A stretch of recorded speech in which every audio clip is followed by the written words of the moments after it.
Okay, well, thank you all for being here. I also want to, I need to check my sound level. If I can do that. Yep, that's good. Okay, back, all right. So we begin by centering ourselves in, relaxing, finding that relaxing position in the chair, but sitting as straight as is comfortable for you, allowing for the flow of breath and the flow of energy as we sit in alert attention to our spiritual self, our higher self, and to the omnipresence, to that eternal, everywhere present, all knowing, all powerful divinity, knowing that we are a part of that oneness with each other and with Source. And so we relax our shoulders and any other places of tension in our body. Just check in, see where you are physically. Just allowing your body to relax as you set aside any thoughts of the outer, as you let go of any concerns, any busyness, and bringing our attentions inward. And I invite you to take 3 deep breaths, breathing down deeply into the lower abdomen, letting the belly expand as you breathe in, filling the belly and the chest with air. And when you exhale, exhale with a sigh, releasing and letting go. We take another deep cleansing breath.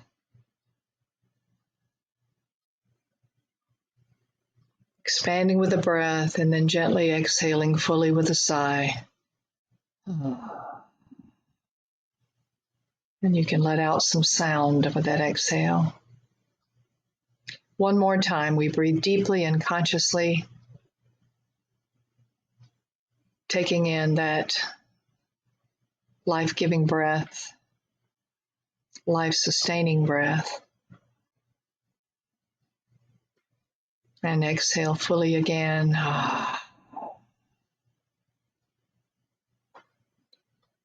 And now let the breath find a natural rhythm, allowing the breath to become slower, but still keeping your attention inward on the movement of the body as you breathe, the ebb and flow of the breath.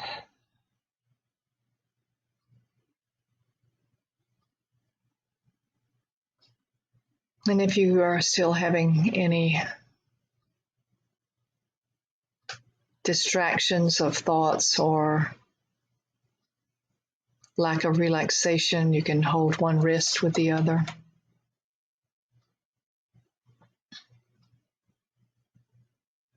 And I also invite you to place both hands over your heart as we center ourselves in the heart, knowing it is not just the physical part, but the energetic, the vibrational heart, the vibrational center of divine love within us.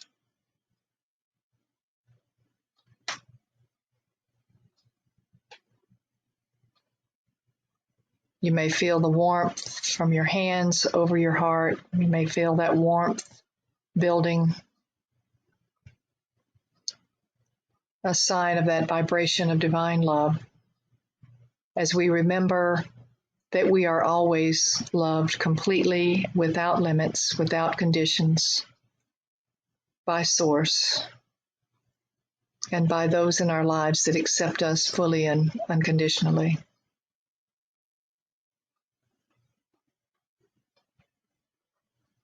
Remembering how very much we are loved. We are able to give love in return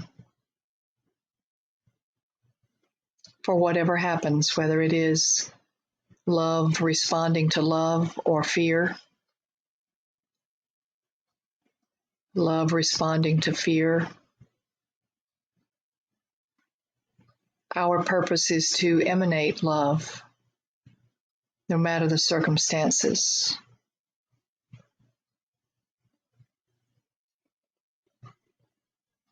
Recognizing that when others are not in a loving vibration, they are in fear or in pain. And we remember the words of the Master Way Shower Christ, said, "Forgive them, they know not what they do." Just as any of us are unaware many times of our spontaneous reactions that do not come from love. And we are here in this group to become more aware of that and learning how to shift that in a healthy way.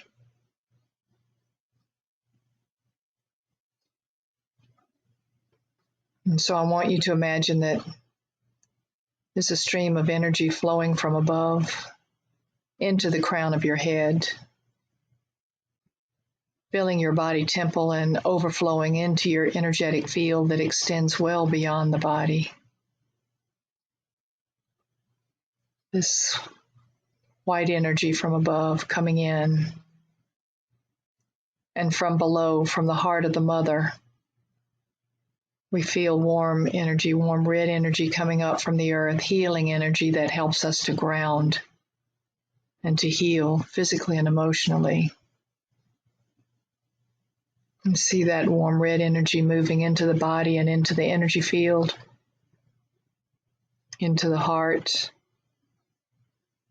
where the white and red energies combine to create pink color and vibration, representing divine love, unconditional, unlimited, and eternal.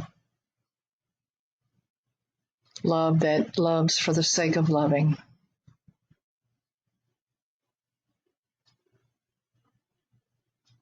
It is that divine energy that heals our bodies, balances our emotions, heals and releases that which does not belong to us as expressions of the divine.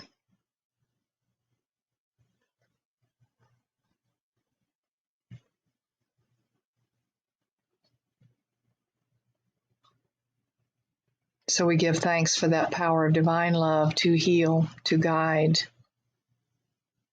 to sustain us, as we have chosen to be here to hold that vibration.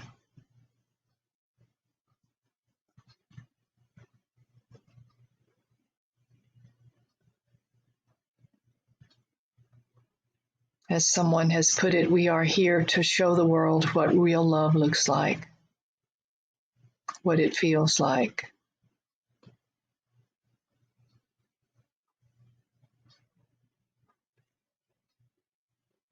Anytime you want to release the hands over your heart, feel free to do that. Just be as comfortable as you can.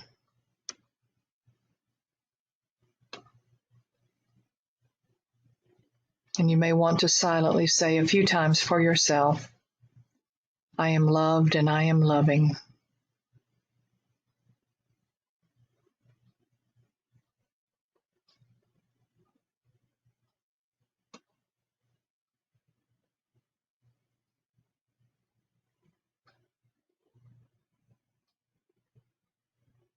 Love is my truth. It is who I am.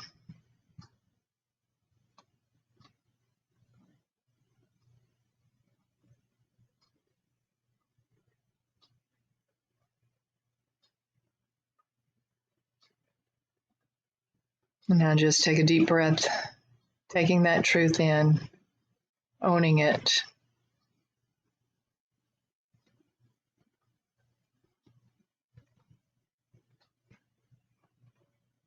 Notice how you feel. And if there is any residual resistance to that truth for you, know that you can release it.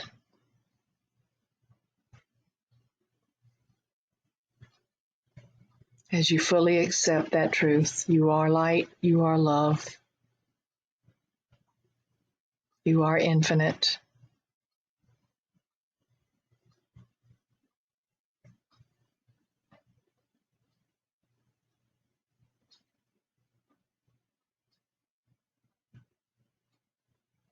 Again, hold your attention in your heart.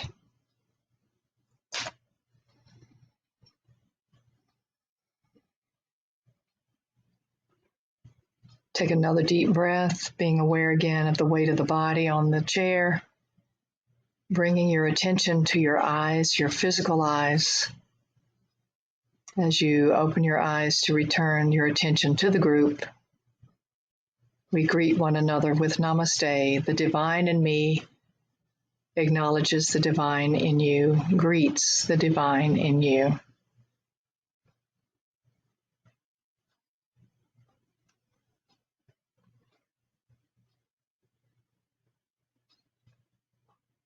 Or as this guy on TV says, hello, beautiful people. I'm sorry, my group is gorgeous people, okay? Excuse me. Hello, gorgeous people. Thank you. I agree. Oh, how's everybody doing? Hands up or down? Thumbs? Okay. How about you, Penny? Was it up? Oh, Sideways. Okay. Sideways? We're even. And Elsa? Great. Okay. And Diane?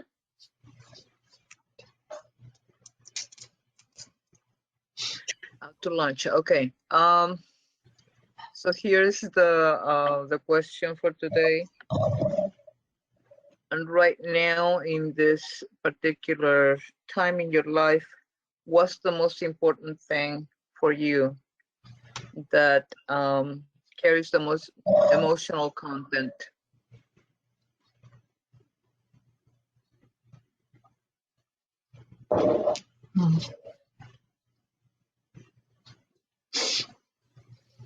At this moment in your life, what is the most important thing that carries the most emotional content? So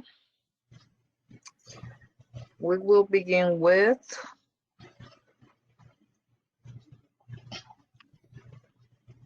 Virginia.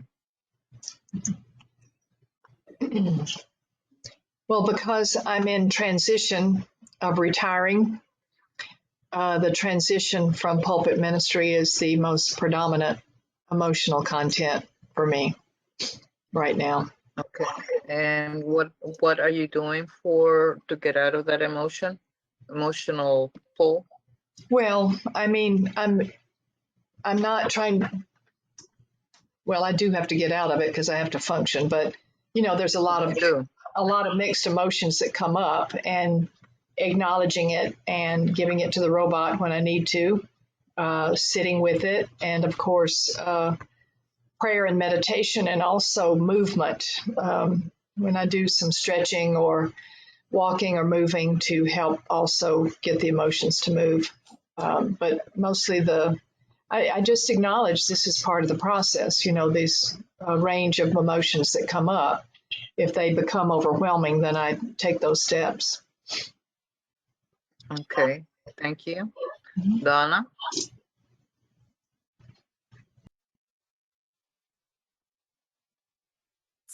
At this moment in time, today particularly, my focus is on doing my part to raise the world's vibration, particularly the United States vibration. Thank you. Okay, what are you doing to get rid of the excess energy? Excess energy. I don't know what you mean by that. I mean, Okay, what I'm saying is you're perceiving a lack, okay? So that in itself is not conducive to producing peace or something. So you're coming out of a lack. Yeah, then that's wrong, because I'm not in a lack. I just want to, or let me put it this way, continue. I guess it's the words you used to describe it. I understand, and that probably wasn't correct. So right. But I mean, if you're not in lack, you're not in lack. But I mean, I'm asking, like I asked Virginia, you know, so when there's turmoil in her, but you're saying that there's no turmoil in you. So why is it that I wouldn't important say to you at that. this point? Huh? I wouldn't say that. The question is, what is the most important thing right now to me? And the most At the important thing moment, at the is, moment, yes. yes, at the moment is where my thoughts are going. And my thoughts are going to, we need to raise the vibration in the United States. We need to do that. Okay. Right. My day today is, I'm feeling there. Then the reason I think I'm focused on that is because I feel a pressure of, I can't describe it, but it's something very odd today, a very odd feeling about today. That's why I'm asking the question. It's about now. Yeah. So my only answer to this is that I'm going to use my energy to use and do my part to help raise the consciousness of the United States, because that's where I think I'm feeling this weird pressure, is that You're the wanting United to States is in influence the turmoil. collective. Yes, exactly. Yes. Okay. Thank you. Yeah. Sarah. I think right now I seem to be focused a lot of my energy on social justice, I guess, and issues surrounding equality within our culture, and trying to figure out how it's best that I can contribute and bring my personal attributes to influence the situation.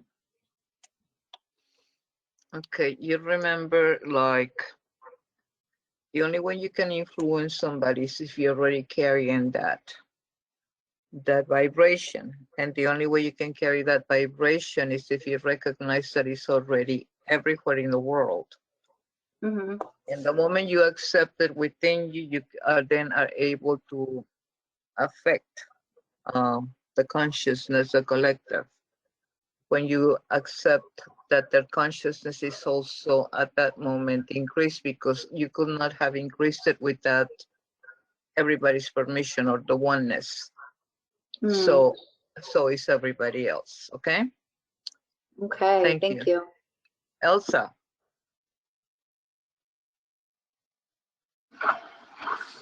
The question was, what's the most important thing that affects me emotionally? Content? Not necessarily that offends you or that is hurts you or whatever. It's what in your life right now are you sending most of your emotional content? Where am I sending it? I'm trying to spread love everywhere I go. Well, that's a normal thing for you. I'm talking about in your own life at this point. Oh, in my own life at this point. Well, I'm trying to get more stable in my surroundings, financially, locally, family-wise, everywhere. Okay. I'm trying to get a very stable. Stability is very important for me. Okay. And I was not as stable, so I'm trying to get very, very stable and steady. And then I'm focusing on that. Not 100% because I have too many hats, but I can do the 100% in everything, which I would like to, but I can't. I need to put a lot of hats, and in my health also. So I'm focusing on my health primarily, because without that, but then I can do any of the others, and that's pretty much it. That's what I'm doing. Okay. what do you do to bring yourself into balance? Well, I do meditate. I think of myself very positive every day. I pray every day and every night, every middle of the night also, because I keep awaking in the middle of the night. So I do pray. I read the Bible. Some passages I keep continue reading signs that continue appearing to me, mostly. I can continue to meditate. The people who is around me, I praise and I talk to them and let them know. Sometimes they ask me things, and then for sometimes they just flourish and comes out the right words without me knowing that I'm saying the right words for them. So all they do is kind of like hug me, and sometimes they just cry. I continue to pray, and I put myself in the hands of the divinity of God. And every time I feel control when this happens, and that's the most beautiful thing, because Okay. my life gets to balance every single time. So Thank you. Yeah, thanks. thanks. Penny.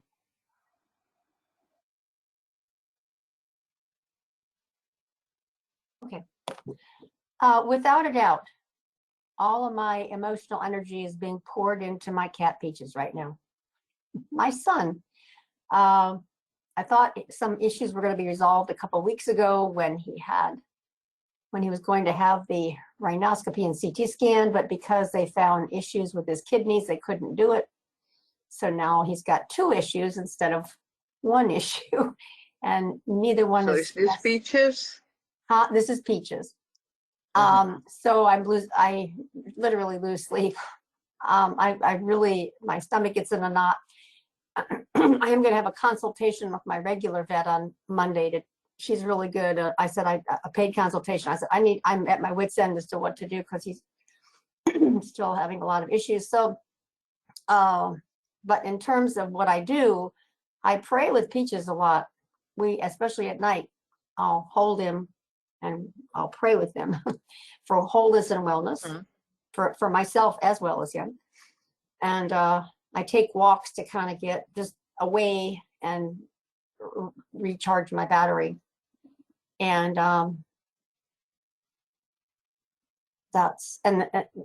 well, those are the 2 things that I try to do. Have you tried to get yourself in balance? Well, I do. I go to yoga too because that helps me to get in balance. Because you're not telling me that you're trying to get yourself in balance, only that you are dealing with this difficult situation and your focus is on there, but you need to take some time out for you to Yeah, I know that because I decided that I know that prayer helps you a lot for you. That works for you, so that's a good outlet for you. Yeah, and this is So- supposed to be my year for my healing. So it's my year for Peaches and my healing. So that's why but I feel like I can't forge forward with myself until I get him a little bit more under control. So, Okay. Yeah. Thank you, Penny. Diane. Can you guys hear me on this device? Yes. Awesome. Okay. I missed the question. I had a friend who had surgery who just called me in. So on the beginning of the meeting, I was talking to her to see how her surgery not happened. At this moment in time, what is the most important thing emotionally that you're dealing with? And I'll continue it after you answer. I'm writing the question down because for me, it helps to solidify as far as with what we process and do. What is the most important thing I am dealing with? Is that the question, dealing with, or? that you're dealing at the moment, that you're not, that you're focusing your attention, your energy into? I would say balance between all the different avenues that I need to take care of. My licensure of CEs, my personal health, my going to be going for the second COVID shot and trying to build my immune system up, getting lots of rest, taking care of myself, seeing the chiropractor, getting a massage, doing things that are taking care of Okay. self at the same time, balancing what all else I have to I do. think you're, I'm sorry, what was the last thing? I said balancing all the things that I have The to last- take. Ah, right. Okay, thank you. Mhm. Lisa? Well, the first thought I had when you asked that question was emotionally, I'm really strongly connected and concerned about my son, but I wouldn't say that I'm, what was the word you used? Having turmoil. I don't really have any turmoil about anything right now, except maybe No, not some turmoil. construction. What? Not turmoil, because it could be something good. Where are you putting most of your emotional energy at Where this am I moment putting it? in time? On my- Yes.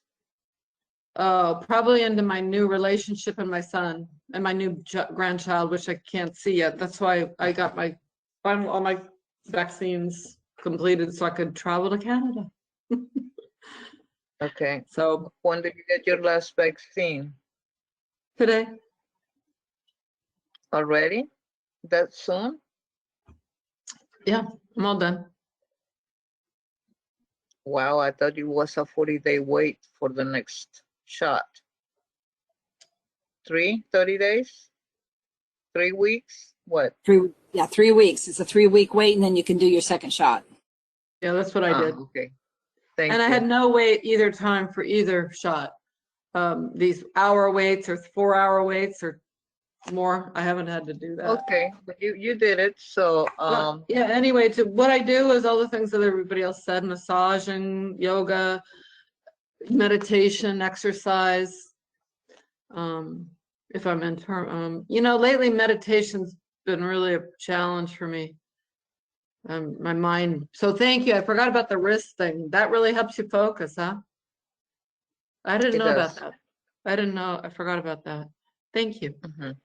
Okay, thanks. Sam, Hi. Right now, I'm giving a lot of my energy to finding a home and moving, trying to get used to where I am for the time being, and trying to get the courage to move forward. Today I'm very much off balance today.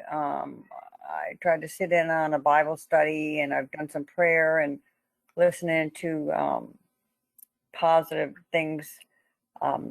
Having difficulty slowing the brain down. What I've been doing every day is trying to get to the water and the sun and just sit for a little while as medicine for me. I have done no physical anything, and I really need to walk. Today I'm kind of like my brain is fighting me, with everything. It's just I've been running every day this week for 4 days, so I'm trying to sit down and my brain's spinning, and I'm like, well, I need to go to class today for sure. Looking forward to this. So, and reaching out to others for help and suggestions. okay. To calm yourself down, since you cannot meditate, is mostly you're saying prayer and reading the Bible? Yeah, listening to positive things on YouTube, and there was a Bible study I jumped in on and sat in on this morning, although I had difficulty even concentrating on what anybody said. So, I don't know. Okay. On my end, I have been trying to come to a decision to close this class in particular, probably at the end of the last week of May of this year. Because everything that I needed to teach you, I have taught. And now it's up to you to find out how to use all the tools. I gave you all the tools where you don't have to feel down, where you don't have to struggle, where you don't have, if you don't remember, at least everything will be already, it's already recorded. If you need to have reminders or repeats, it has a lot to do with that. I thought that I will continue it later on, but I'm not getting that signal unless I get a different, I guess I have been straining to find out, to see where I'm being guided, which way I'm being guided to do, and I get no response. So to me that, unless I hear differently, I mean, that will be the result of what I'm saying right now. So I don't feel bad about leaving it because, like I said, all the tools I gave you, not all of it is recorded, but there have been recorded since the pandemic started and we started these classes, which was the most important part, was the when we started these classes at the beginning of July last year to the present moment. And I've been struggling to find out if this is what I need to do, not having my ego dictate to me what it is I need to do, but what resonates at the moment. Probably because I haven't seen if I need to teach you other things other than this, more practical things of how to deal with life, which of course there's gazillion things I can teach you, but that's not, that wasn't my intent when I did the vibrational attunement. The vibrational attunement was to attune you to your beingness and to who you are. So I feel that I have done, I have taught you that you need to practice, and the practice is what makes you okay. I hear a lot of people that are saying, okay, I'm on balance, I am this and I am that, and I want to remind all of you and me as well that we're on balance because we want to. There is a choice. We can choose again. Course in Miracles. Choose again. Your feelings are your choice, they're not yours. Your thoughts are not yours. So we can come back to the center and act from the wholeness of who we are and act in that manner. So what we need is more practice. And I have tried to, I listened to all of you and, anybody, I mean, we all gave an issue or, something that needed to, or something that had to be done, or something that you're dealing with. And all of those are needs. We're looking at things as needs and as issues, and they're really not. They are things that you are responsible for, that you are able to respond to. And because of that, I have given you the tools to be able to pull yourself back in balance and to put yourself in a state of allowance, to allow all of us, I mean, I'm including myself in there because I'm a student just as you guys are. It's reminding all of us that we now need to practice. We have all the tools for, as far as spirituality is concerned, and how to get ahead. And the biggest thing that I can tell you at this moment is that there is nothing to fix. It's the recognition of what's already there. There is nothing to do. Lao Tzu, the philosopher, said, very few people understand what non-doing is about. And non-doing is that there's nothing to fix and there's nothing to change. Everything is happening and as is perfect. And it is an unwillingness to accept what is happening that where we see things as being problems or issues. It's the non-acceptance of what is. Okay, so that's where I'm coming from. You know, I went into a little bit of my own thing, but at the same time, I also needed to advise you of where I'm at as far as the class is concerned. Again, I'm going to be reading from the book, It's Only Monday in Your Mind by my friend Michael Kupo. And I'm going to start with attached thoughts. Okay, so it's imperative to learn that just because even if what you do comes from a labeled place of love, this label produces bondage of an attached thought, which controls you like any other attached thought. If you can't watch your own thoughts to decipher which ones are beneficial, hold on, because you'll be taken on the roller coaster ride called life. Not that life does anything directly to anyone, but thoughts arise and they determine what kind of ride you will be on. Noticing the attached thoughts is essential if one is not controlled by them. Thoughts are a natural part of life. They will arise.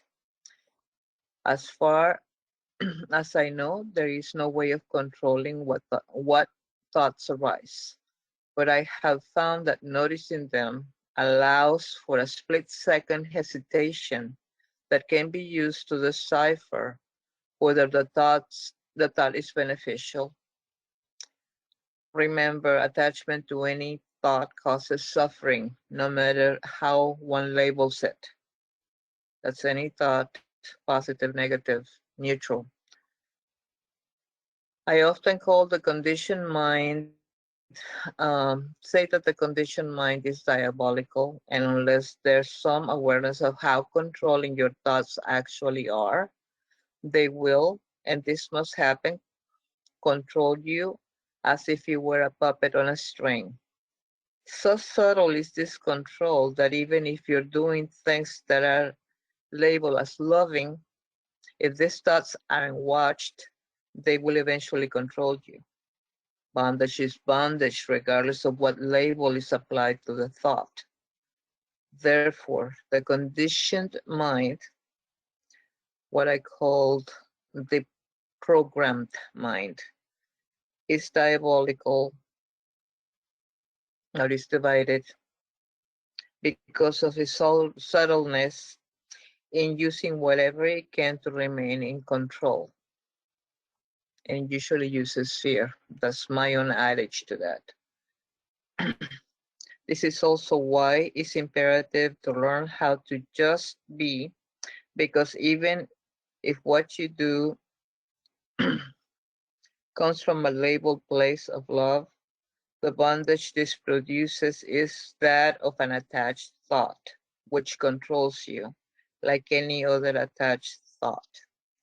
Nothing controls you until you attach to it. That includes mantras, not to affirmations, prayers, not to scare you or anything, but pay attention to what I'm saying. This is very important. If you hear me, pay attention. So I'm going to stop there for a minute and open the panel to see if there's any questions. Yes, Donna. Okay, what do you mean specifically about the mantras and the affirmations and that? Like, I mean, I would think that would be a good thing to be attached to. Okay, well, like they said, any label, whether you call it lovingly or helpful or it's an attachment, because an attachment is an attachment. if you're attached to something, you have a tendency to say you cannot do this, or you didn't do enough of this, or perhaps it will insist that you keep on doing it. It will insist that you cannot function without it. You can insist that, well, had you remembered to do this, or had you meditated to that, or had you whatever, put the excuse there, Mhm. this would have happened. That's I what I mean gotcha. by that. Okay, Okay. yeah, because I can see that happening if, and then a guilt would feel, oh, I didn't meditate today. Oh no, then it would change into something else. And yeah, I get it. Let's go All right. back. Let's go back to the thought that there's nothing you need to do. When Yeah, that thought comes to mind, to start saying, oh my God, well, you didn't do this, go back to the thing. Unless it's naturally happening, and if you want to do it, that's fine. But when you're being guilted into doing it, like, Mhm. then we have a problem. Then you have an attachment. Right. I'm talking about attachment. It's not that you cannot do something. Only don't be attached that if you don't do something, oh my God, the world is coming to an end. No, it's not a form of punishment. You Okay, already so yeah, have everything you recognizing need to that do. you're attached. Yeah, the key. Okay, we're talking about attachment. Right. Thank you. Okay. Anyone else? Yes, please.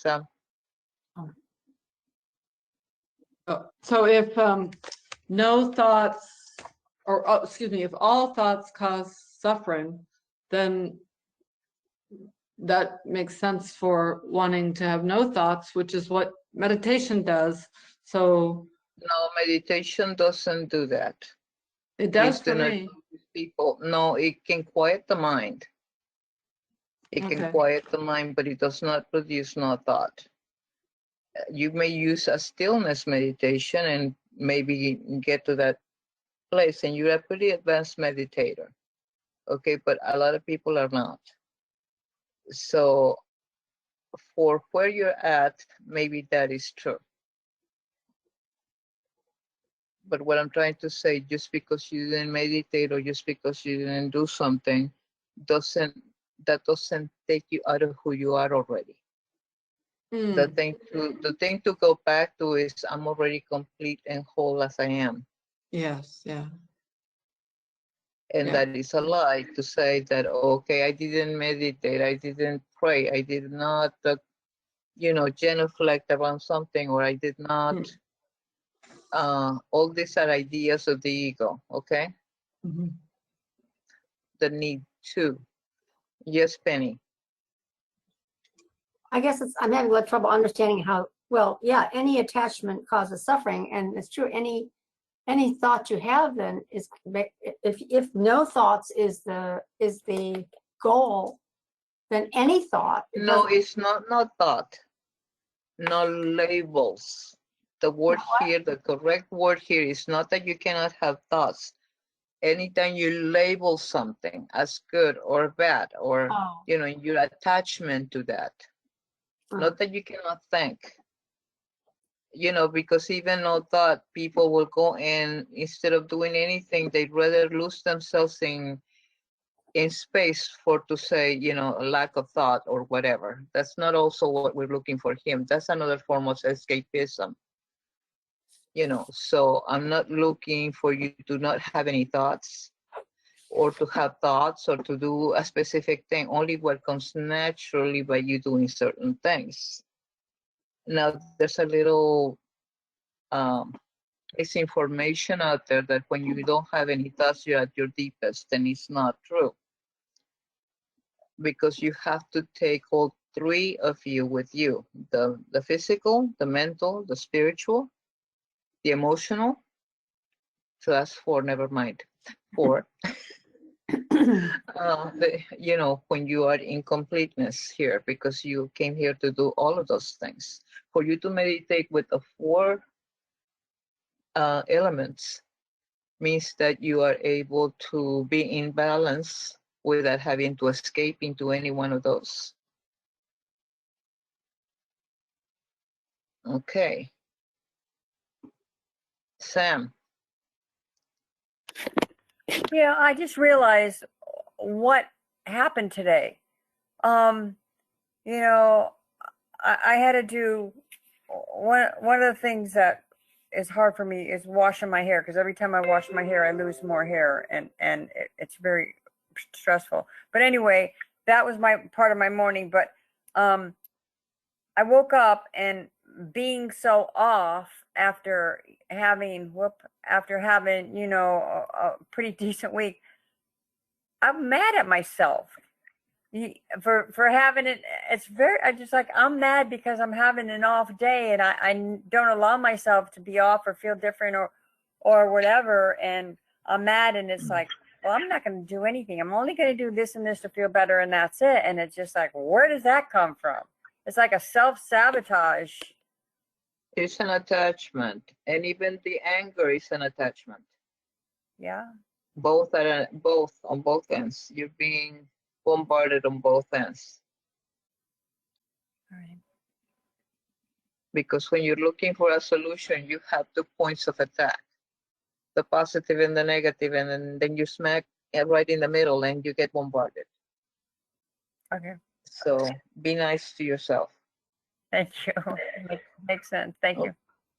Okay, moving on. We're going to be talking about the cumulative past, and I hope I pronounced that properly. Most of the problems that occur in life are due to making things cumulative, carrying one thing into the other. Until listener learned to not carry around the events of the past, you will be weighed down by self-created burdens. I never understood making things cumulative until I was at work one day. I worked 12-hour shifts and we were working a lot of overtime.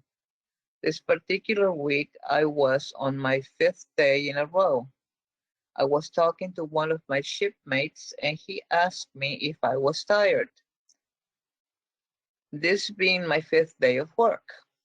As I began to answer him, the thought that popped into my head was, what does the previous 4 days have to do with today?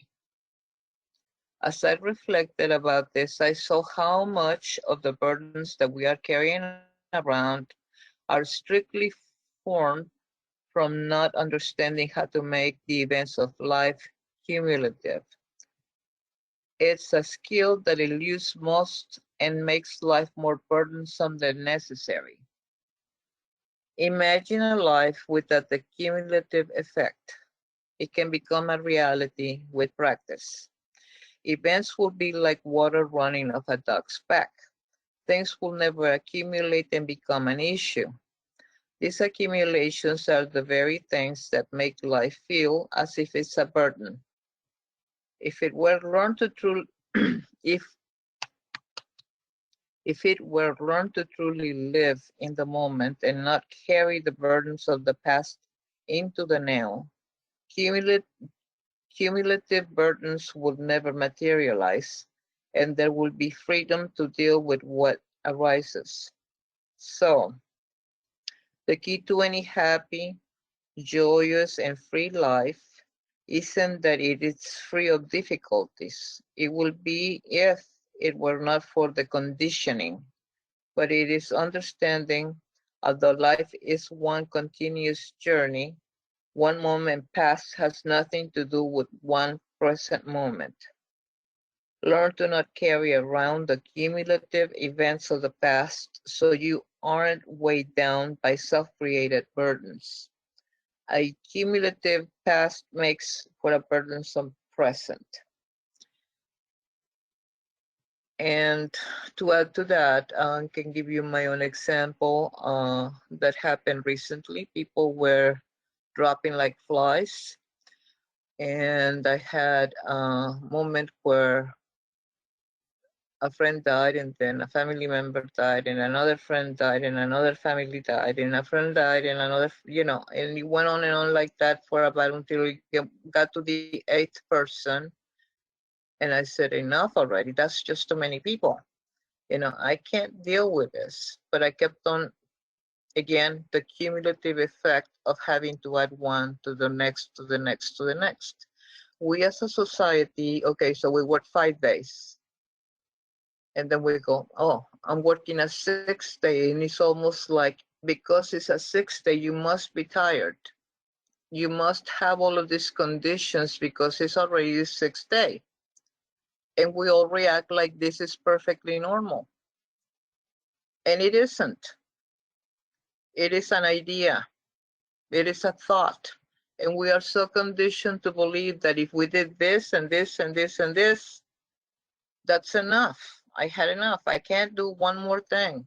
I cannot work one more hour, one more day, you know, because I don't know what's going to happen to my health. I don't know what's going to happen to my mind. I don't know if I'm emotionally going to explode or, you know, or start crying or whatever.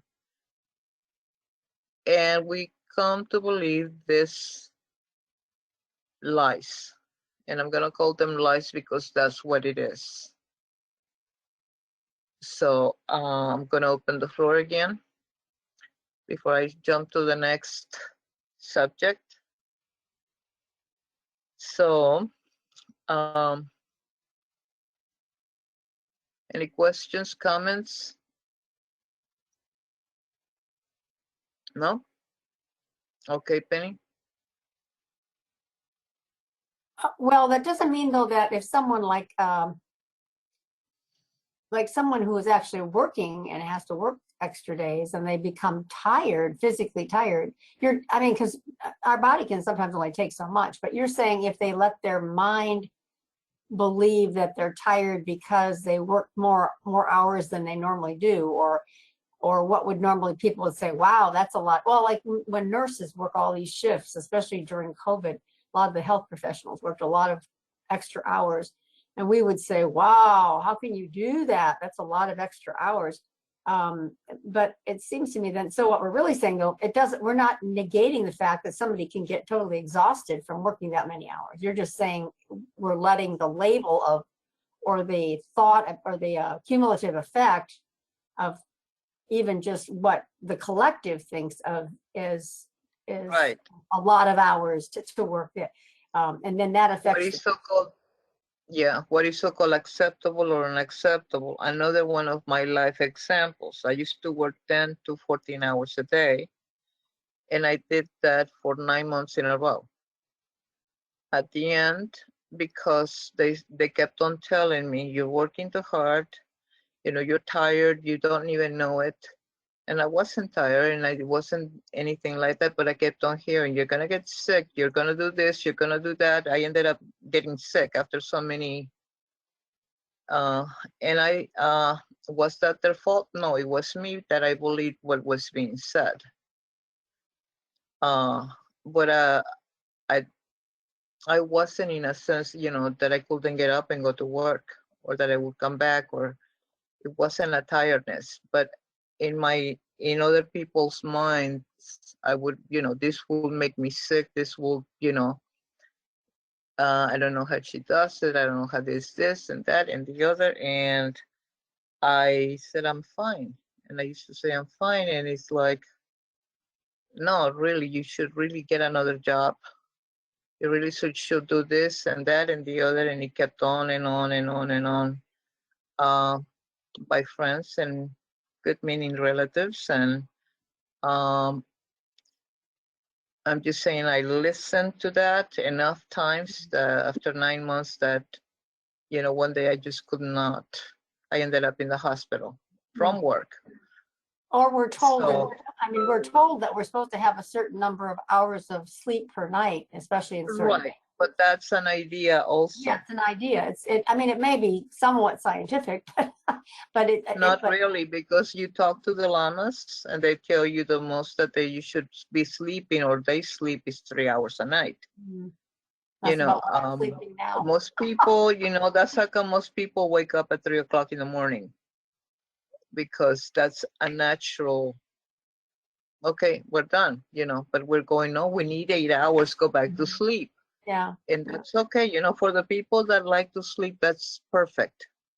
you know, but I mean, who am I to keep any, you know, to give anybody ideas that, you know, I'm starting to think that's what my body's telling me now is I don't need 8 hours of sleep, or I don't even need 7. So, I mean, I just might as well just get up you and know, do something when I what wake if, up. at 4 what o'clock. if they told you that you needed 18 hours sleep? Yeah, right. Yeah. Right. I mean, it just depends on what, Then I would be a you cat. know, right. Okay. Thank you, Penny. Okay. Yes, Diane. I had, when you say as far as letting go of whatever the day before has, it's so funny because David does that on a daily basis. He tries hard not to bring over to the next day whatever happened the day before or whatever kind of things. He kind of like lets it go, and that was in the past. And he always says that was in the past, today's a new day. And It so was. I hear you saying the same thing, which is really cool. Right. That's exactly what I'm saying. Okay. Moving on. The agitated lie. Okay. Truth makes a person look at themselves. When this happens, all sorts of things arise, and because of this, the mind becomes agitated and a lie is created to avoid looking at the truth. It's unfortunate, but most people live a life consumed by a lie more so than one of truth. They believe they're living by truth, but upon further investigation, this fallacy can be seen.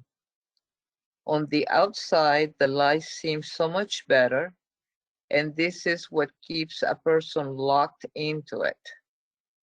But this is only because of one's conditioning that makes it seem better. The truth makes one look at themselves, and all sorts of things arise when this happens. Without this understanding, the truth will be avoided as if it was the plague. Becoming aware of the lies so truth can be revealed is essential in understanding yourself. Sit with the assumption that you will sit in stillness and watch how little stillness there is. Just sit and be with whatever is there. That's where stillness is.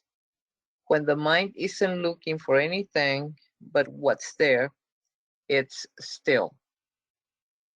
An agitation is what causes the mind to create a lie. Only with being with the agitation does the mind settle. This doesn't mean you can't make changes, but when changes aren't necessary, the mind is settled. Therefore, I don't share about positive versus negative, because if it's negative and you want something positive, it's no different than if you are positive and you don't want anything negative. An agitated mind is a mind that needs things to be a certain way, whether it's positive or negative. This is the agitated lie. But the truth is nothing needs to be different, and the mind will settle when life is accepted as it is, positive, negative, or neutral. Freedom only reigns for those who see the truth. So, that was the agitated lie. Any questions? No, okay. Hi, Barbara. Hi, Thank you for joining us. you're welcome. Okay, I couldn't find you at Next. first, but I persisted and you propped up, so good. okay. I'm not sure that I understood what you said, Barbara. Oh, I had called you and said I couldn't find the contact. I just had so darn many emails, I had to go back. So, but I found you. I was running a little bit Okay, late. next time just look at your, messenger. I sent everybody who participates in the class the link on the Mhm. messenger. Okay. And It's always there. It's a lot easier than going through 20,000 emails. I just put it, don't you have a search button, Barbara? You just put in Unity North Tampa and it'll pop up. Yeah, okay.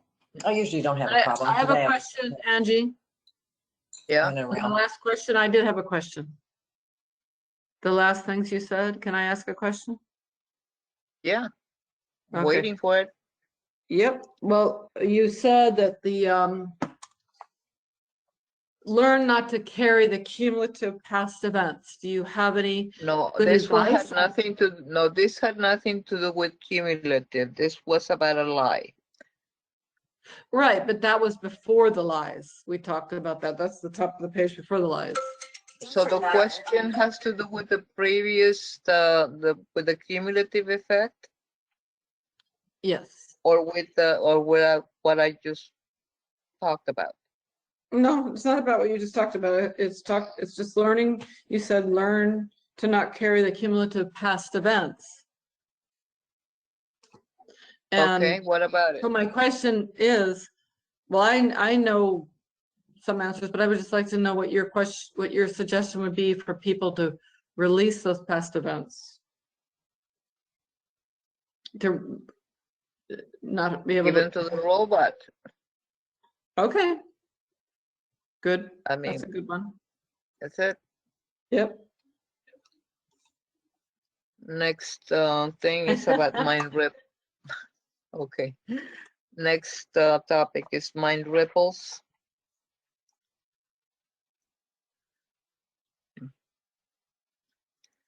Okay, do whatever you think you need to do, but by any doing is an undoing, because it keeps the mind in a state of agitation. And as long as one is making ripples in the pond by doing, the view will never be clear.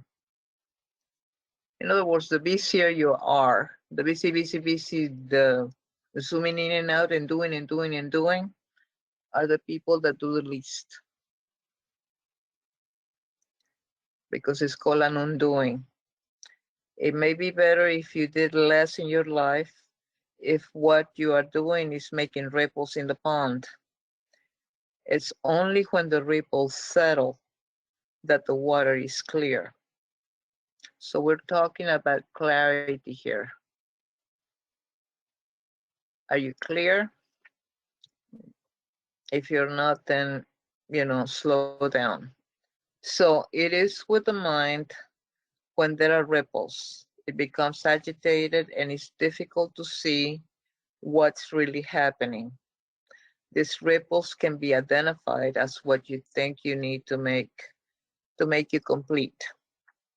You see, when the pond is settled, the water, in other words, the mind, is clear. When the mind becomes agitated, it becomes choppy, and all kinds of stories are created about what needs to make you complete. Maybe reading another book may be used, another 12-step meeting, another spiritual meeting, another person to help, and losing another pound, more money, sleeping an extra hour, and so on and on. So many things are used that cause ripples in the pond, which is the mind. And the truth is none of them are truly needed because you are complete as you will ever be right now. In the clarity of a settled mind is completeness. Stories are created to make ripples in the so-called pond, and it's because of the conditioning that's in place. Clarity will never be one when things there is something needed to do. Excuse me, I'm kind of screwed up that sentence. Clarity will never be if one thinks there is something needed to do that will make you complete. Doing only keeps the water, quote unquote, the mind from settling, and the more one does, the more agitated things are. Do whatever you think you need to do, but understand there will never be clarity until there is no need to do anything. Be the light, be the instrument to spread love, be whatever you want. But this doing is an undoing because it keeps the mind in a state of agitation. And as long as ripples are created, your view will never be clear. Only when the mind is settled will the view be clear. Questions? Sarah? So I completely get what you're saying there.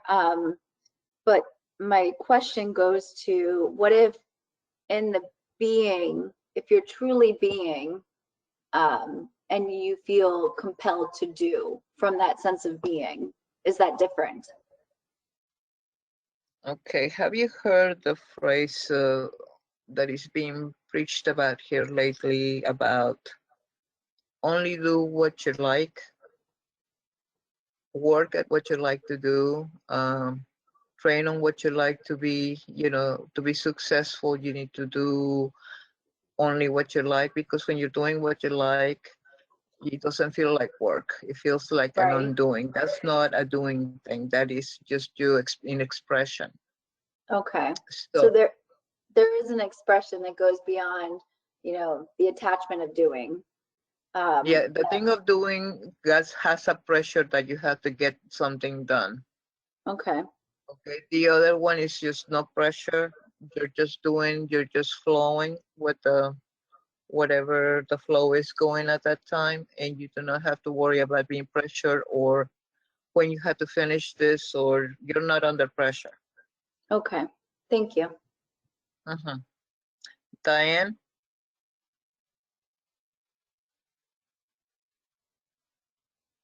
I think I got the answer from the last question. I don't, my thoughts kind of left as far as with what I was going to ask. But I like the idea of doing only what you want, what you like to do in life, and how things will come together rather than feeling pressured into doing things. It's good. Right. Okay. Next point. Reap what is sown. You will always reap what you sow. This must be because it's a spiritual law. So if your behavior is incultivated from the heart, it will not be the behavior exhibited. The mind may know on an intellectual level that one should be acting from love, but if love is not cultivated from the heart, it will not be the behavior exhibited. This is the meaning of the road to hell is paved with good intentions. Your head tells you one thing and your heart tells you something else. They aren't in sync. There may be intention to act out of love, but with limited resources, it's not. It will be difficult to follow through with loving intention. Hence, we mean well, but we don't act well. This is a major cause of the struggle with life. We think we need to do the next right thing, but the necessary resources aren't cultivated. So we don't even know what the next right thing truly is. We may think we know in our head what we need to do, but it isn't developed enough, so we don't behave from our source of love. This is difficult to accept, but once it is accepted, you will be able to understand what needs to be done, to listen to your heart and get your head out of the way. Love is not something manufactured. It emanates from the depths of the heart. When the necessary practice is done that allows it to arise, it will not arise unless you do what allows it to rise. From Jesus to Buddha and all the great mystics, they are touched by God because they are the ones who are doing the necessary touching. The Father of all creation always is, we are not.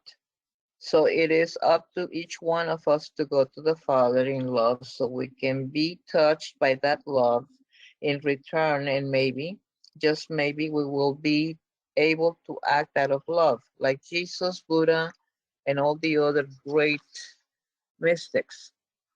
They did, and like them reap what is sown. You will get out of life exactly what you put into it. Questions? No? Okay. Moving on to the next subject. Appropriate action results. When the action is appropriate, so will the results be appropriate. The results cannot be loving if the action is based in ego. Loving action determines the results will be loving. You can only be drawn in by something that you consider real, and you make something real by labeling it. The title giving something is what sets it in concrete. Take someone with the title quote unquote boss. All they are is another human who is in charge of something. They can never be in charge of a person's mind unless that person allows it. And if they think that they can control people, all kinds of dysfunctional behavior ensue. When a connection to people is lost, the connection to life is lost.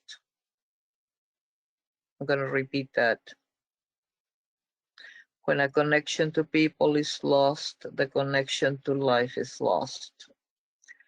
I pity the person who thinks that they are in charge of others because their existence is a living hell. A true leader is one who loves.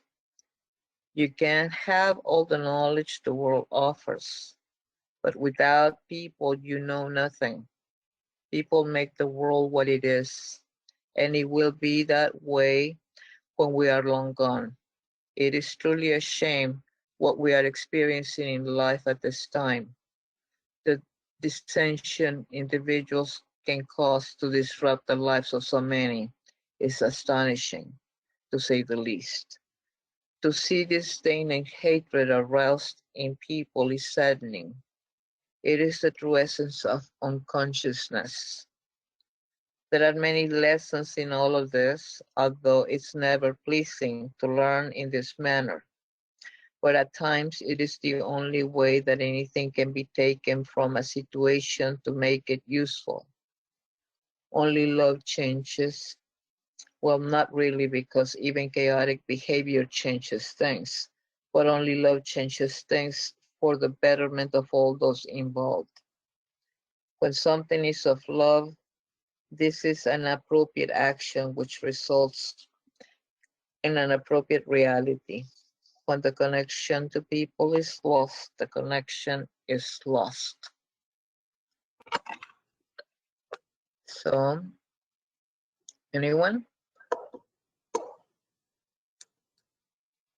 Yes, Penny? I missed your first statement. When connection to people is lost, and then you said something, I missed that first sentence from the, you repeated it, but I didn't write it down fast enough. Oh, what did I repeat?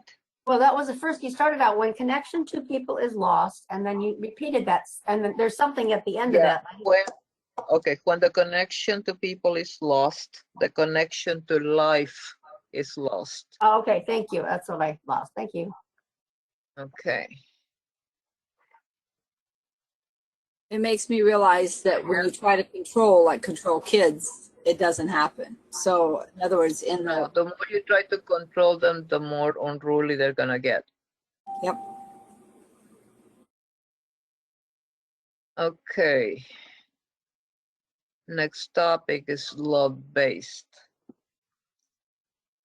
There's always a base from where life is basically lived from, and this base determines if the energy emitted to the world is truly from love or from the way one thinks the world should be. For years, the base of my life was anchored in self-serving energy. This didn't leave much room for anyone else to be served, so to say the least. My life was always filled with drama and chaos. This is what a base anchored in self-serving energy produces. It must, because that's the nature of self-serving energy. No one is truly at fault for this base. It's basically in place because it's the way of the world. There are so many bases anchored in this self-serving energy, and it's the cause of every conflict that has ever occurred since the beginning of humanity. Ever so slowly, bases of love are being established for those with this anchor are making the world's energy different. The only way things will become different in the world is one, is one base at a time that's anchored in love. A base in love is one of quietness. It's not a made-up anchor where you must constantly defend that your based energy is that way. True love needs no defending because it's in unity with all of life, regardless of what someone else's base is anchored in.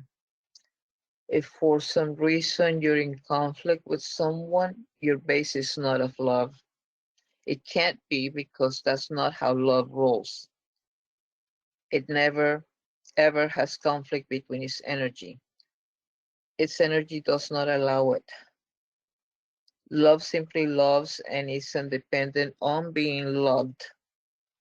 Take care of your base and make sure you allow everything and everyone to be as they are, because that's when you will truly be aligned with love, and the world will be different because of it. Love simply loves, and it is independent on being loved. Again, opening for questions if you have any. Yes, Sarah. So to me, what you're saying there is complete acceptance of life, of people, of situations, even ones that most people would agree are bad choices or bad behaviors. But if someone does something towards you or towards someone else that is completely offensive and inappropriate, instead of pushing back against them, loving them anyway.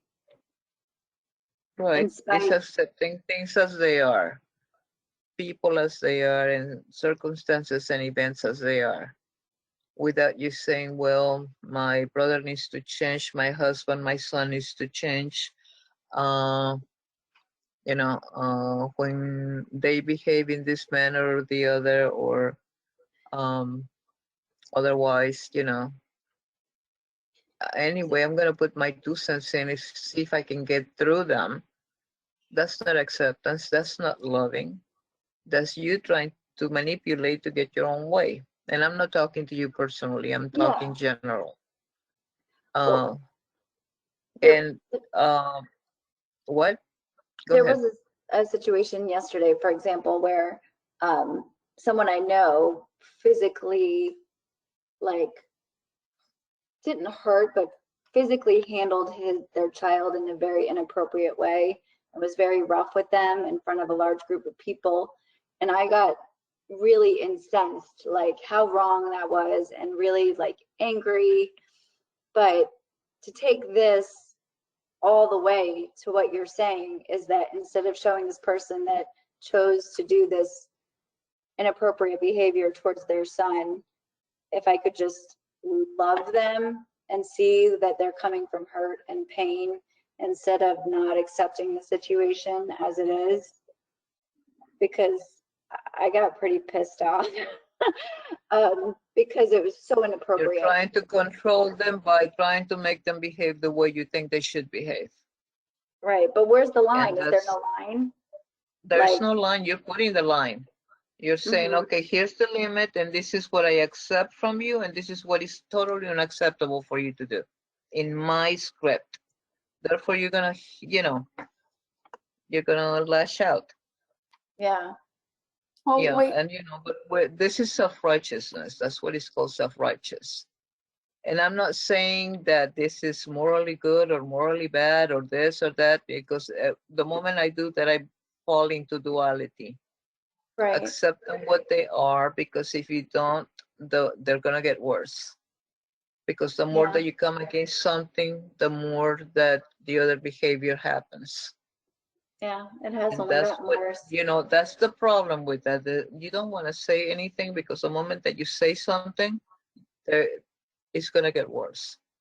It's going to get worse because you yourself are not coming out of love. If you were coming out of love very quietly, very reasonably, with no anger or no nothing, you can talk to the person and you can say this, something in a very quiet manner. I think that,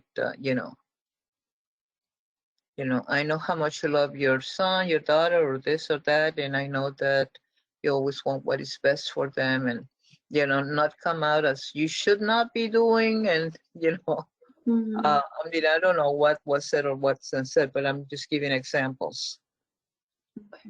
If you're coming out of love, if you are coming out of another space, then you're not coming out of love, and it just shows you to you where you're at emotionally. Does that mean that I'm not, defending the children? Does that mean that I'm not, that I am against, any resolutions or anything? No, you talk to the person.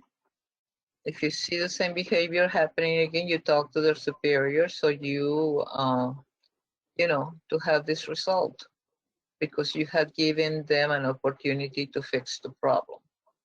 Mhm. What you see as a problem, let me rephrase that. Yes, Penny. well, I just kind of wonder, I mean, I understand a situation like that, which is kind of like borderline. But what if it's in a really extreme situation where the parent starts beating the kid in public like that? I mean, what are you supposed to do? You're actually saying, oh, well, that person's just in pain, so I guess we have to let her or him beat the child. I mean, hello, or even to the point of killing the child. I mean, that's Angie, where I kind of just, I No, don't know. they're What's the not line? reacting according to your set of morals. Okay, so it's You're okay to saying, beat and kill the child because that's I'm not what I said. I said if you listened, I said to her, I said, you need to get the person on the side and talk to them calmly. And, there's also another example. You can do a redirection to the parent. The parent is out of its mind, evidently, because it's carrying on. In an I guess you ego could call kind the of a police. thing, and then you just misdirect them. Excuse me, can you please help me? You ask a question, you ask something, you break the momentum. Not everything has got to be addressed as that's the problem, because the more you focus on the problem, the more you add to the problem. So you add a different attitude. You add, excuse me, I need your help. And it's a total like what it's a breaking. It's called getting somebody to step out of the moment, step out of that set that is playing out. You're asking them to step into what you're getting them to step into. If you really want to help, you would put a break in it by misdirecting. There are other ways, Penny. It's not necessarily that you want to punch them out too. That does not help.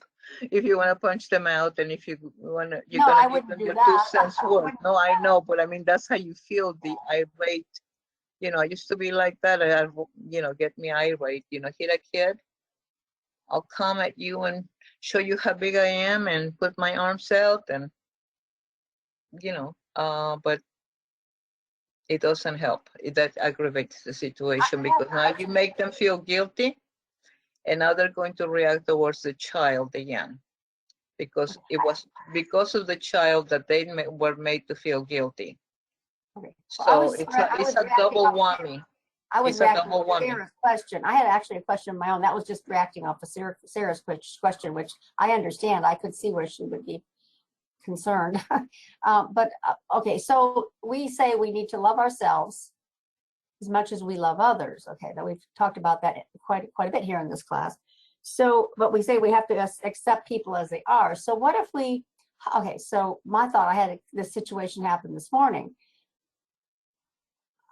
I needed an understanding that I said, please, could I please ask for something here? Could I please ask you not to say this when I say that? I mean, I'd have to talk about the whole situation, but if that person's behavior is very hurtful and you say, okay, well, You're not gonna say, can I please ask you not to, because you're asking for permission.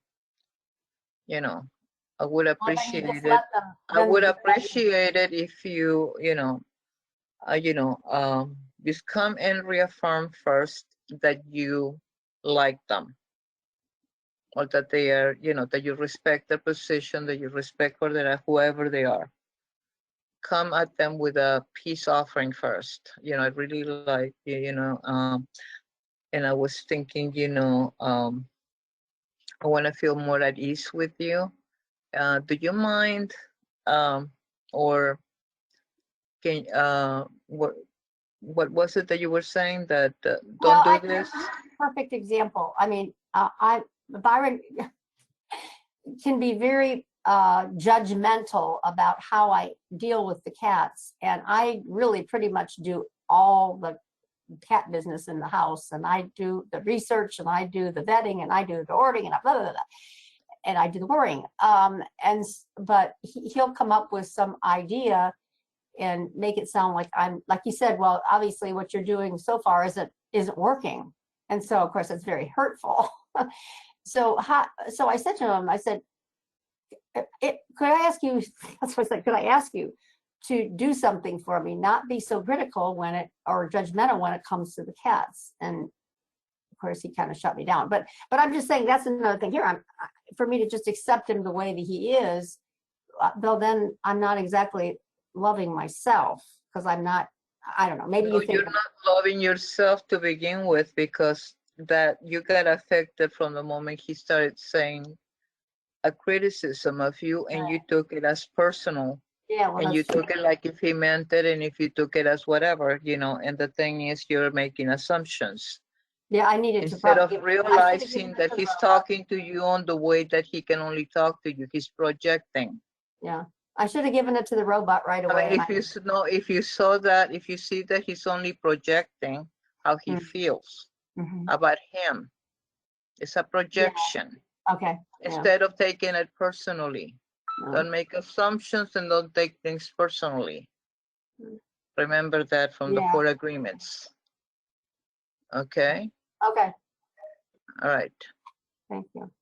Honey, I would even guess maybe that you feel like deep down like you're not doing enough. And you question whether you are. Yeah. And that's the only reason. I can't seem to solve Peach's problem, so I feel like I'm not doing enough for sure. Right. But it doesn't have to have somebody tell me, well, I certainly haven't done enough. Right. So it's just like, taking salt and rubbing it into the wounds. That's true, Sarah. That's exactly what it is. Right. Yeah. Thank you both. Elsa?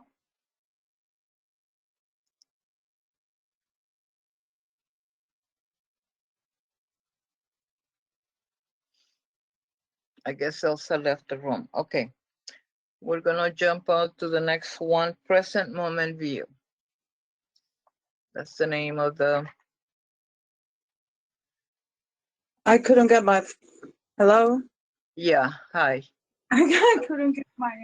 I haven't heard that much out of you, or haven't heard any questions or anything. I just wanted to know if you all were okay in there. Yeah, I'm okay. According to what they were discussing just now, I did have one person who got offended several times every time we were conversing or talking, because this person always get kind of like on their horses, no matter if there is agreement or not agreement on the conversation. So one day I decided to tell her that please do not talk to me when you are excited or agitated. And she really got mad at that point. However, I told her with kindness, that do not get mad. It's That's just not that kindness. Saying somebody like don't get mad, you're already asking for an argument. Because people start automatically getting defensive. The moment Yeah. you say don't get mad and people start like, Well, they she think did like, not. okay, She they're did not. waiting for the I never blow. said that before, but in that point, and I understand what you're saying that, but she did not get mad at that point because I never said it to her. But at that point, I had to, and then later on, things kind of got getting better because kind of like I let her know that she was getting agitated for no reason, because sometimes we were getting into the same argument, we were agreeing with things, she was not getting the permission to have a conversation or not listening through the whole situation or giving the pause or waiting until someone was finishing to speaking. And it was happening in several occasions and in conversations among others, and that's one of the things that I pointed out. And she gratefully thanked me for it later on. How was this affecting you? Well, because it's a lot of people and I had to be there. But are you in charge of that group? No, I was not in charge, but I had to be there, so it did affect me. Why do you have to defend the group or protect the group?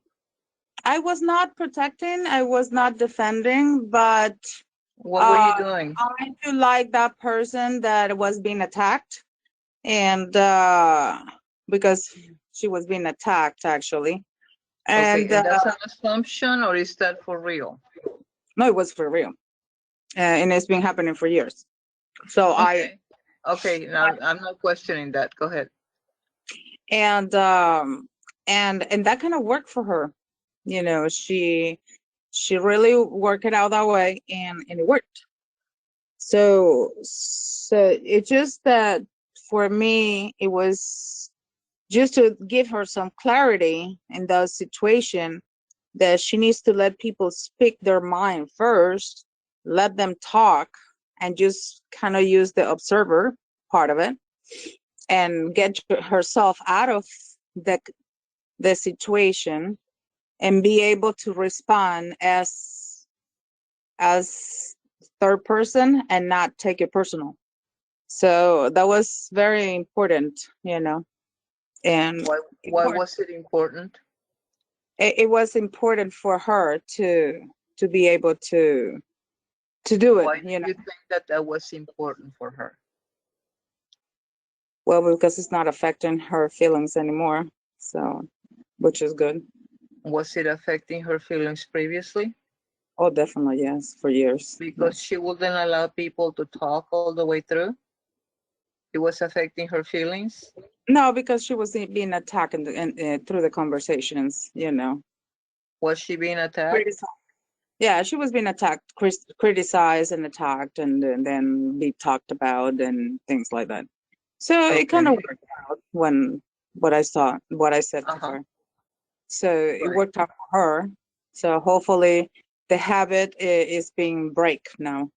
Right, because but I mean, you were not trying to be mean when you talked to her. Oh, no, I'm trying not to. Okay, but if you were to come, it wouldn't be the same reaction as if somebody was spanking a child in front of you or really being abusive towards a child. I think we will have a different Yeah. a different, you know, if I see somebody abusing a child, I might get a little rabid. Um, seriously, I mean, that would be my, you know, so, Definitely. and only because I think that a child is defenseless, or a dog, or a cat, or a kitten, or things that cannot defend themselves. Right. That's where I have a tendency to be a little bit less forgiving, and I could care less, you know, about whether the, you know, whether I was correctly spiritually speaking or whatever. Um, so, so was there a question in there, Elsa? No, it Or wasn't were a you question. It was just, a comment, or were you actually. just giving us an example? It was an example. It was just an Right. example, just because you asked me. That's why I needed the clarification Yeah. of who was doing what. Okay, thank you. Thank you. Thank you. Uh-huh. Mhm. Hi, Diane. Yes. I have a situation that it came up and the results ended up not taking care of myself, but doing what I needed to do for the general public. And it was really frustrating to me. I was at the church and I took one of my grandkids, and the grandkid would not be quiet no matter what, no matter if I gave him something to look at, gave him something to play, gave him something to eat, gave him something to do, no matter what I did for them, they would not cooperate with the group and be quiet so that we could have a meeting, so we could have our group at church. So basically, I was asked to take the child out of the situation.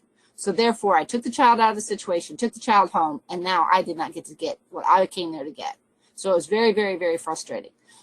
Did not beat the child, but just took the child, put him in the car, and took him home. Said, that's it. You're not going back to church ever again. Okay.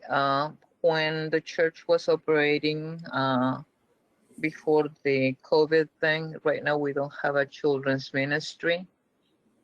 So we're asking people not to bring their children. People still bring their children even though they have been asked not to. Maybe you didn't know about it, because there is no children's ministry at the moment. The child said, I will sit and be quiet and listen to the service. They wanted to go. Once they got there, they realized they were bored. So it was one Right. of those scenarios where they promised that they were going to be participating in whatever was being said and wanted to be there. But then once they got Right. there, their whole attitude changed. So for Right. as a parent or as a guardian, it was extremely frustrating for me, because now all of a sudden I had to take the child out of the situation and therefore had to leave. So I wasn't taking care of myself, because now I no longer could be a part No, of you what were taking care of what you were responsible for. So yes, you were taking care of yourself. You have the responsibility of those children when they are under your care. So you were taking care of you and what you were responsible for. didn't feel like it. It felt like I I ended up understand having that it to rely on doesn't myself. feel like it, but you didn't take into account that they might misbehave. And I understand the frustration that you wanted to hear what was going on in the service and get nurtured that way. I do understand both sides, you know. I'm not arguing either side. All I'm saying is this is what's happening, this is what you did, you know, and the responsibility, you make yourself responsible for the children for those hours or for that time. And then so you had to be responsible for that. But When did those that kinds of help you? Did scenarios, that help you? Did that get you what you wanted? No. But at least you know next time what to do if you still want to go in that direction. At least you know, or to take maybe an older child that can behave, you know. a lot of I don't times, know. though, parents that want to be spiritually fed don't have those options. They don't have another option of leaving their children with another Where's the parent. Or parents? Where is the parents?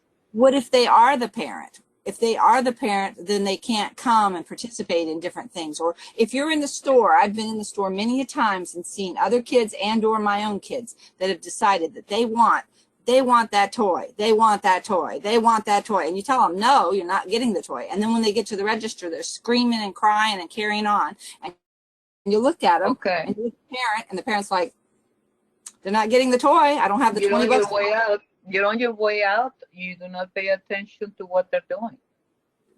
Throwing a fit or anything else is not going to help them. You don't have to pay attention to that, and you just bring out. It's and get much out of the easier when store. it's someone else's kid. It's not as easy when it's your kid.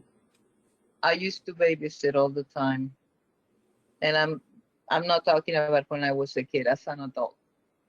And so yes, I do know that, and it's very irritating, and you feel like all eyes are on you, and you feel, you know, like you're gonna turn purple, and you wish that earth will swallow you, but it's not gonna happen. So we have to learn how to deal with these situations, you know, and unfortunately, there's not an easy way to tell the child to stop screaming, because there's not going to be, they're not reasoning. They only want what they want, and that's how source tells you for you to be, that you, as an adult, that you know what you want. The child knows what it wants, and it's knowing that you're the opposition, and they know that they should have that. That's how they came in. They came in knowing that they could have whatever they wanted, but our world taught them differently, you know. So we have to be in this earth, but not of it.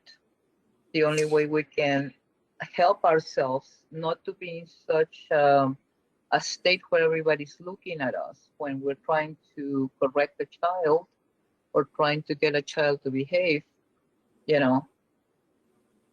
It's we feel like it's us, that they're looking at us, and you're going, it's not me, it's the child. Well, when But I it's mean, me, one scenario, we're looking at our own self-esteem.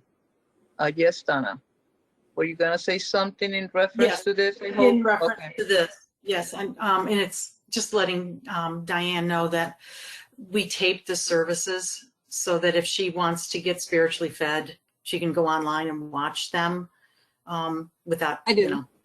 being there in person. I do. So, Okay. When it's my child, it's one thing. When it's someone else's child, if I don't have a child with me or what have you, I will not say anything out loud, but will say a prayer both to the child that's having a meltdown and or to the adult for the, you know, thanking them for their strength that they have or what have you. But it's a totally different experience when you're the adult watching your child behave in a manner that you just cannot believe. And yes, part of the answer is they don't go shopping with you when you go shopping. You go shopping when they're not at home, when they're at school or what have you.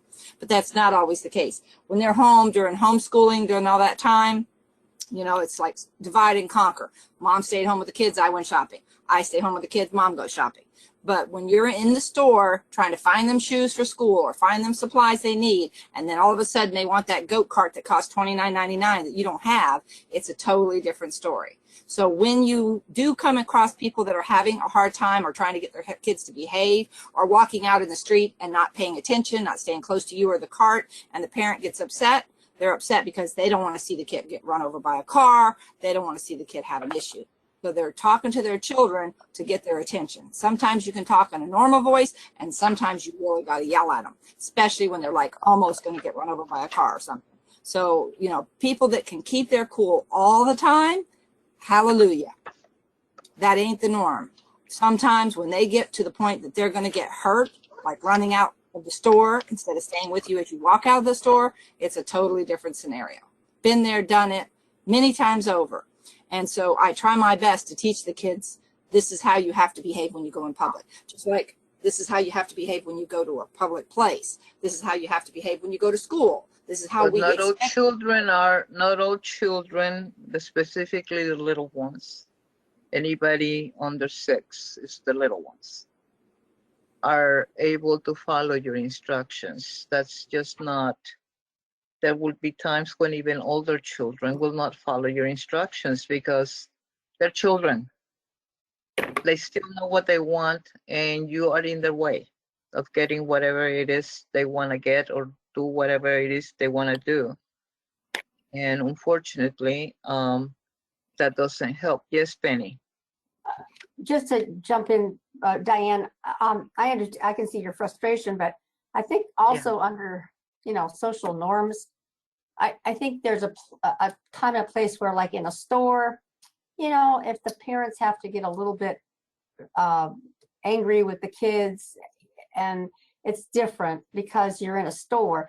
But when you're in a sanctuary, when you're in, let's say, a play, a concert, something like that, where the norm is to have quiet, to be respectful to the patrons, to the people who are in the sanctuary, who are in the audience, whatever. I think that it's just a different kind of thing depending on the circumstances. I would understand in a store. I've seen parents do that, where they get really mad at their kids and they start yelling, and I go, well, maybe I would have yelled too if a child had a tantrum in front of me.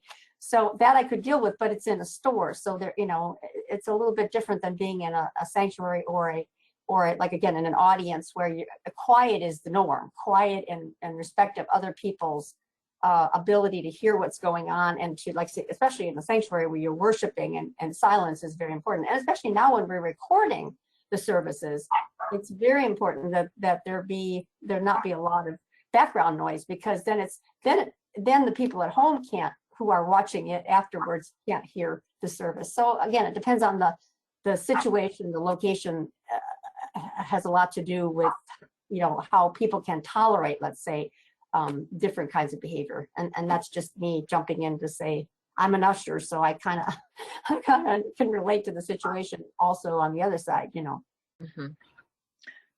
All I want to say is that when we're responsible for children, we have got to be able to be flexible to see how the child is going to behave, and then act accordingly.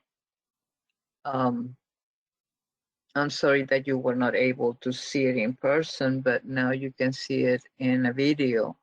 It's not the same as being in person, of course, because you don't get to at least see people from the side and say hi or bye, or, our own time to get together and kind of visit for a minute. But aside from that, it's very hard to go through that. It's very hard, but we don't have to take that personally, the moments of silence where people are staring because a child is screaming. I remember those times, and they were very embarrassing to me personally. But now that I am in a different space, I probably wouldn't take them with me. Period. End of story. I mean, I'm going to be doing this and this and this on this day at this hour. I do not want to take care of these kids at that time. Well, it's even frustrating for me when I'm trying to have these classes, like when you guys are here and what have you, and we're online, and then the kids come home from school. When mom brings them in the door at 2:30, and here we are trying to have our last half hour of meetings. Thank God today she decided to take them elsewhere and not bring them in, because they don't have any respect for the fact that I'm on a spiritual class right now. That doesn't mean anything to them. They come in the door and it's all about them. So again, when that happens, I either mute it or I walk away, because I can't focus and see what's going on here when I've got 3 kids all coming to me at the same time telling me about their day at school. It just doesn't work. So yes, there are times when taking care of ourselves, like you said, means doing what we have to do for what we've acknowledged to be responsible for.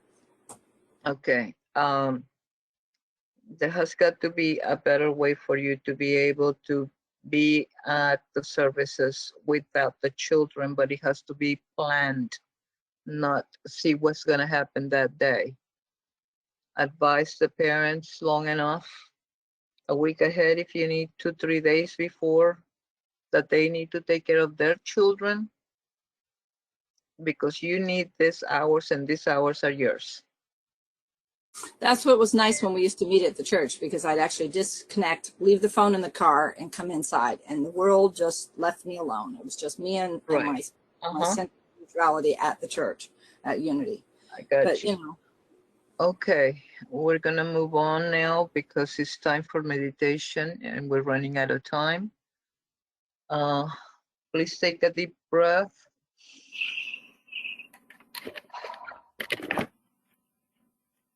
Sam, can you mute yourself, please? Your hands on your heart and breathe in deeply. Breathe out and relax.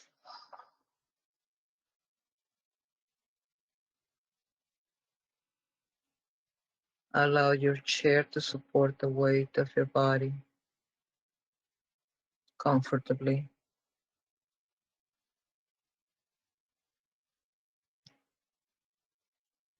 Realize that you're in a place of safety, your own space, and I mean your own aura, your own field.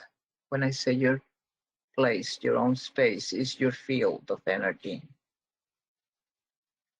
I want you to know that aside from your physical, you have your mental body, you have your emotional body, and you have all of those, and even know that they are other bodies. They're interconnected with your body, but not completely in your body.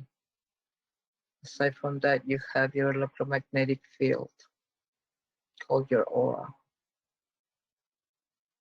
That is your field, that is your safety. I want you to be aware of your heart right now.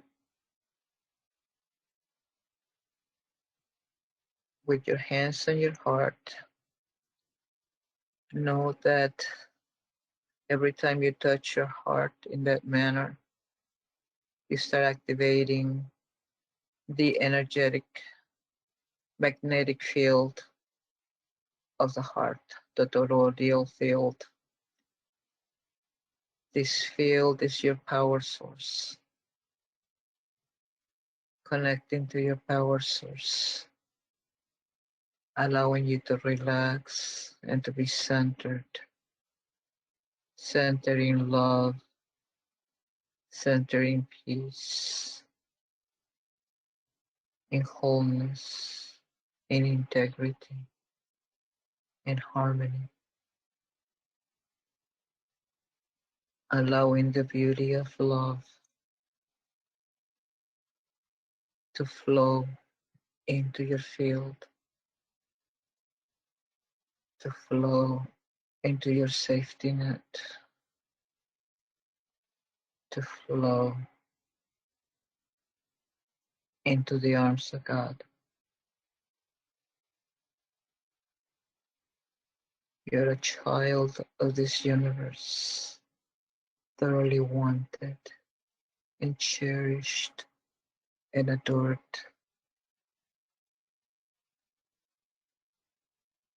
You are being nurtured by what I call the Father God or Source Energy, allowing us to open our hearts, to open, allowing the love that flows from the heart when obstructed.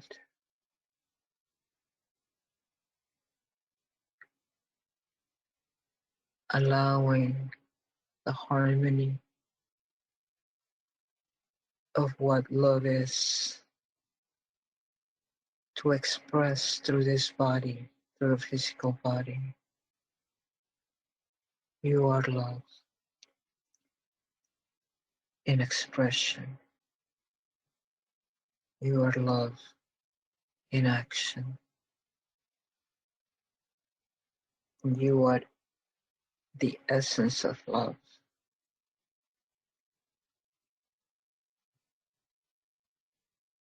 You have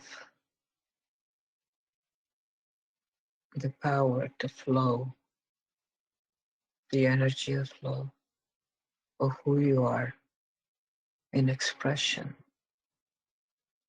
When we say love is energy,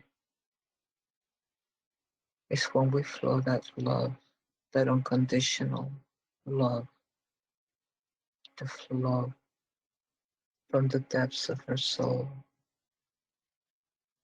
into our energy field, into our emotional body, into our mental body, into our physical body, allowing healing mentally, physically, spiritually, emotionally. The healing takes place when we allow who we are to express properly. There's no impediments.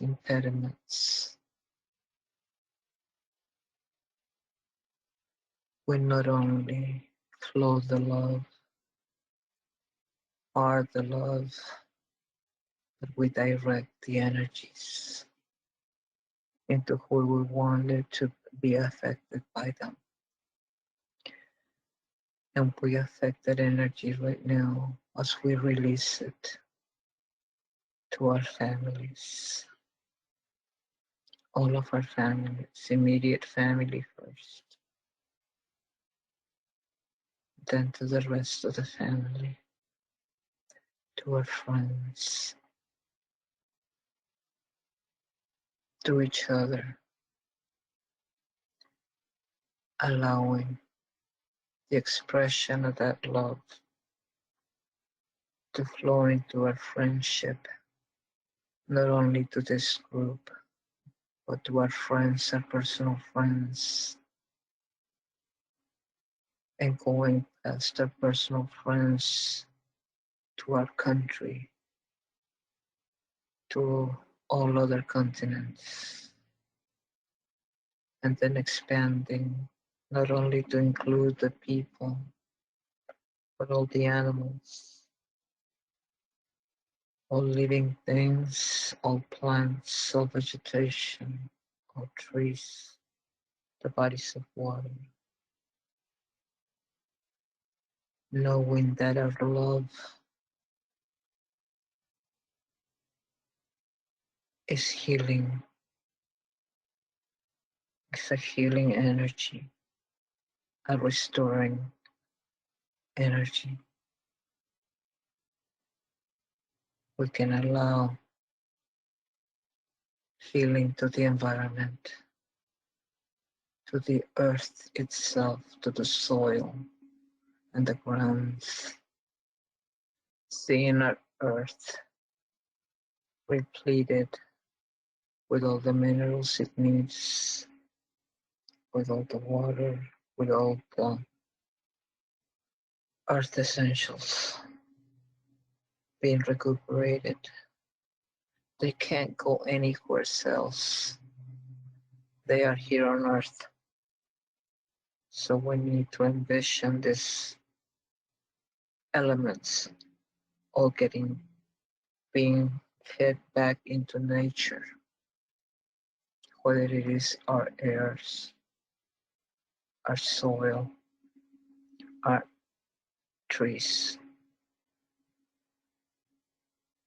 or all our animal life, including the humans.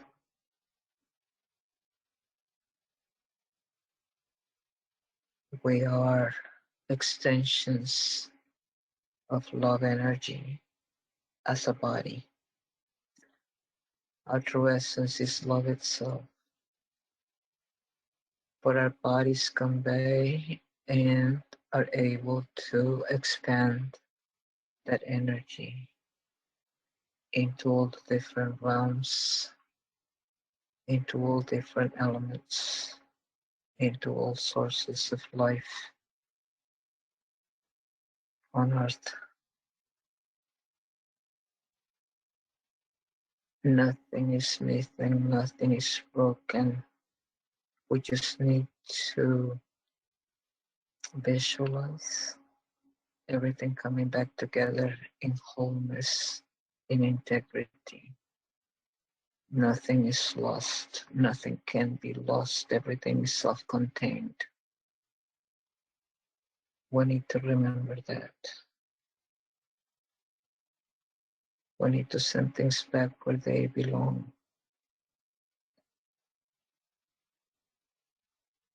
I want those hands by your chest, by your heart, to start flowing in your heart, towards your heart, and towards your entire body, physical body. Feel that energy in your body. You can flow that energy not only to your body, but to the whole world. And if you're able to imagine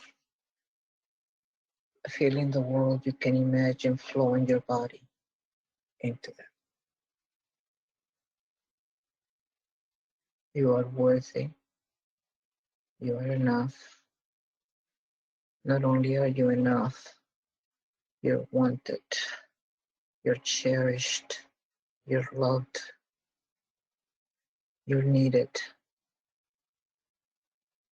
We came here at a time where we said we would come and help, and here we are. I want to thank you for your participation and your help, because believe it or not, even when you're not conscious of it, you are helping. You are love. How can you not help? Even at your worst, the best in you flows out. Feel the thankfulness and the gratefulness of what the angels are telling me to tell you, that they are grateful for you.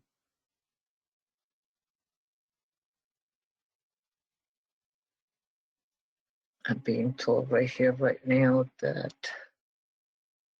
they're guiding us.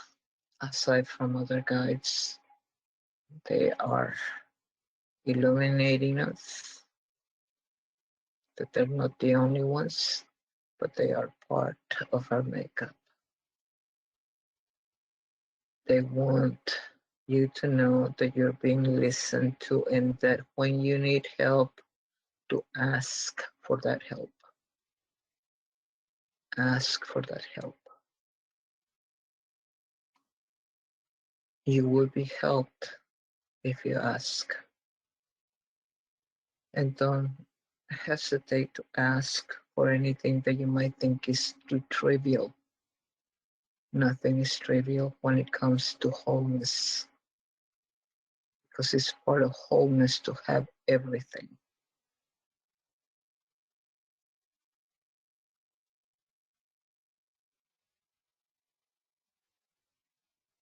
You are essential. You're stronger than you think. You're very strong, and sometimes you don't remember how strong you are and all the stuff you have gone through. I want to remind you right here, right now, of your strength and of your beauty and of your grace as you navigate this world, and as you help others, and as you help yourself. I'm going to leave you with that. I want you to come back into your body, into yourself, into your mind. And I want to say, God bless you and keep you safe.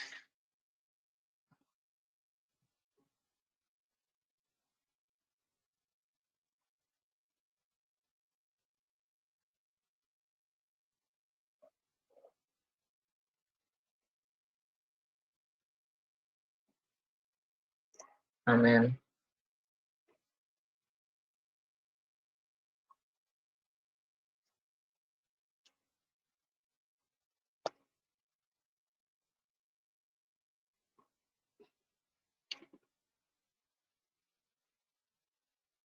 Thank you. Virginia? Virginia? Reb?